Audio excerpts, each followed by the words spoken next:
All right, boys and girls, we are going to get Zeus re-geared today. Right now we're losing 6th, 7th, and 8th gear on the freeway. We're in full automatic mode right now, getting on the freeway. We're going 50 miles an hour right now. We'll build up to speed. You see the RPMs right now on Zeus are 4,000 climbing. And it's just, even when I let off the gas, it goes down a little bit, but we're still at 3,500 RPMs going 60 miles an hour. Not ideal. If I switch into manual mode, you see that we're in 4th gear right now. The transmission and that automatic transmission is having problems keeping up with those 40-inch tires. Stay tuned as we're going to Pro Gear in San Diego. They do a bunch of awesome work. We're excited to work with them, and we'll get some new gears on Zeus.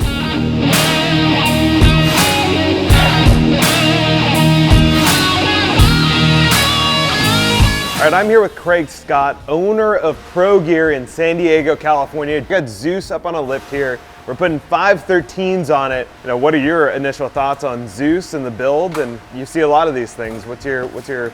I love it. It looks great. I mean, it's set up right. It's going to work right. They're huge. These Gladiators are just so huge. Yeah. You know, that's the thing that always just what I see right away when it comes in. Yeah. You know, especially running on 40s. It's going to be a lot of fun for somebody out there. Well, what is one of the first things that we're going to notice once we put this on the road on just regular street driving and then off-roading with 513s? Well, the very first thing is going to be power.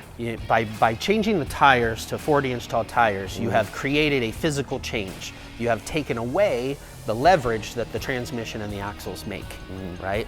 So by changing the gear ratios, you're using more leverage, getting the thing to roll down the road better, less throttle. You know, people think that because they re-gear, they're going to be spinning higher RPMs and my gas mileage is going to be worse. Well, that's not always true.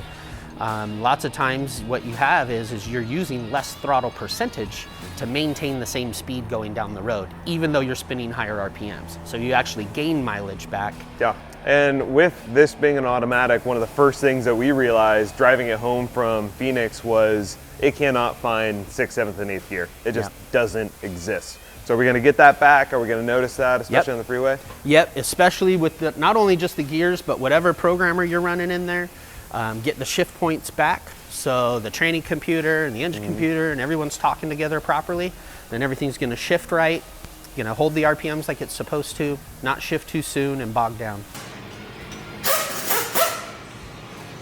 Ray, what'd you do to my baby? Well, we got the front end apart. We got it all disassembled. We switched the gears out from the factory gear to these 513s. Yeah. We're using the stock Spicer gears, which are quieter and they're a better gear. So run me through the process and we can take a look. We got everything opened up right now. Yeah, in order to get to these, you got to pull the hubs and pull the axles to get the gear out. Once you get the gear out, you got to press the bearings and press the races out.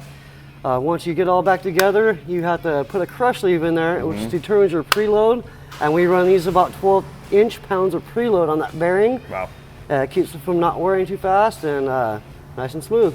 And a DIYer, someone who has a decent wrench abilities, are they going to be able to do something like this? Are they going to put their own gears in? I've seen people do it, yeah. But do you recommend it? Not at all. Because 9 out of 10 times we see it come back in the shop from people doing it themselves. And I will say, we have an in-house wrench at Forged and Restomods, and there's no way we knew we had to go to the pros of Pro Gear because it is a technical install, and we want to make sure that it's done right. We want to make sure that whoever wins this guy, he or she is going to be able to take it without fail into some deep unknowns. And I want this to be happy the last thing to fail. Yes, exactly. All right, cool, man. Well, I'll let you get back to work. Alrighty. Thanks.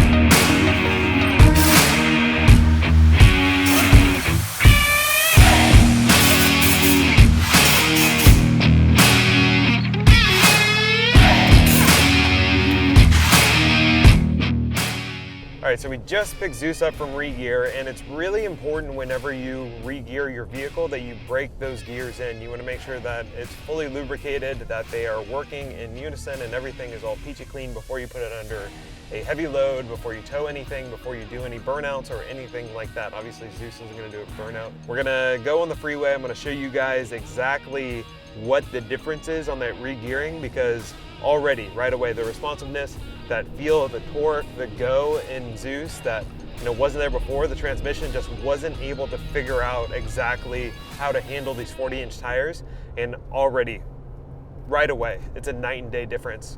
So we're on the freeway, we're going 65. I'm just gonna set it in cruise control, and you can already tell the transmission is able to figure out what the appropriate gear is. Before, when we got on the freeway, it was up to 4,000 RPMs. It was struggling to figure it out.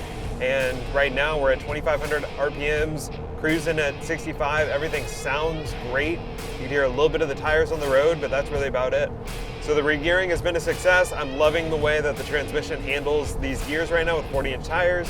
The speedometer was reset with a taser programmer that is very capable of doing some really cool things. So I'm a happy camper. We're gonna break this gear in, get a couple miles on it, just go there and back to the office, and then we can do some more fun stuff.